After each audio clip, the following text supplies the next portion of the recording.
about you, but I personally am finding it to be so easy to fall into the spiral of seasonal depression, especially now that the days are a lot shorter, being that it's winter and it's so cold. All I want to do is just snuggle up with a blanket and a book and sit by the fireplace and read. That honestly sounds so nice right now. Hey guys, what's up? It's Kate here and welcome back to the channel.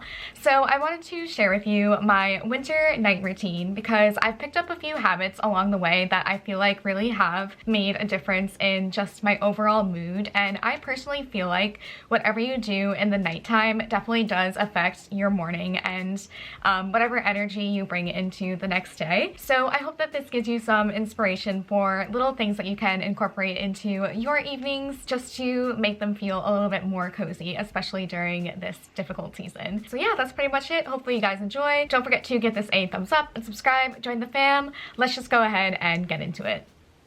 So if this was a typical evening on the weekend, I love to end my day at the gym. I feel like that is just my happy place and it's where I can get all of my negative energy out. So I love to go on the treadmill for about 30 minutes and do some running, walking type of cardio, and then I will hit the Stairmaster. I've been trying to get to my goal of doing 15 minutes on there just because for me it's really hard. So I want to just go for longer lengths on that. And I will finish everything off with the rowing machine and then I'll head on home.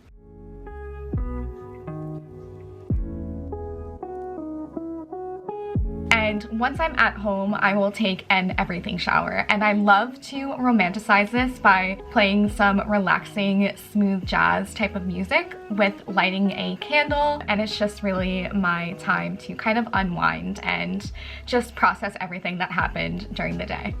And then I will put on some under eye masks, like one of those really popular like gold and diamond ones. I love to divide some time to do some serious self-soothing meditation. So on the Peloton app, they actually do have about like 5 to 10 minute meditations. We're gonna get started straight away. So go ahead and find yourself in a comfortable seat. You could be sitting on a block or a cushion, you can be laying down.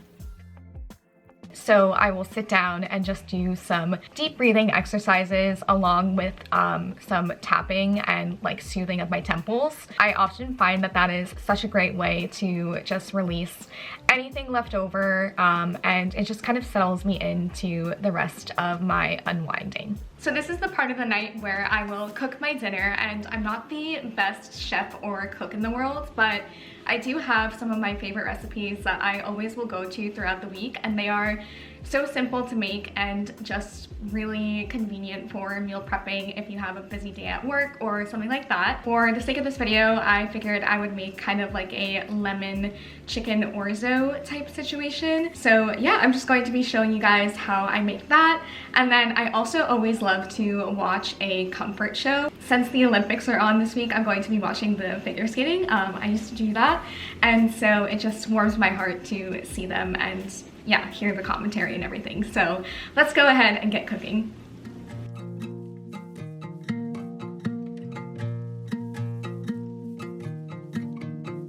Another love, show me another love. This can't be the only one out there waiting for me. So one of my current goals for 2026 is to stop scrolling on social media on my phone 2 hours before bedtime. Around 8 o'clock or so, I typically will leave my phone on a table or something like that, just so that it's out of sight, out of mind.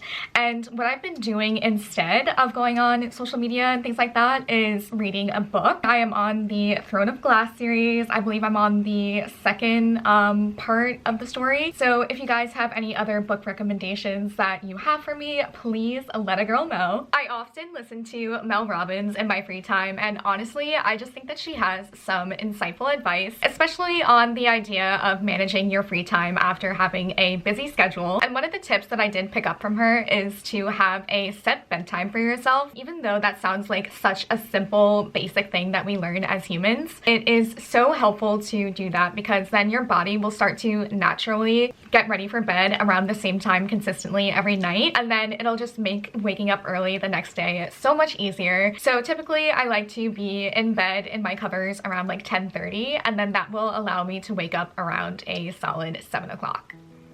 Another habit that I've really been striving toward is also to sit down and write 3 small wins from the day, whether it's big or small. So this could be, I made myself a healthy meal, I got a 15-minute walk in, or I just, you know, caught up with a friend who I haven't chatted with in a while. I think it's really important to give yourself some credit for at least making the effort to make progress in your mental health journey. No small effort is nothing. So yeah, I just think that is so important to recognize those things, and then I will turn out the lights and go to sleep. So that is my evening night routine. I really try to romanticize it and make it as cozy as possible. So if you guys got some ideas from this, I really hope that you enjoyed. And yeah, that's pretty much it. I will see you in my next one. Bye!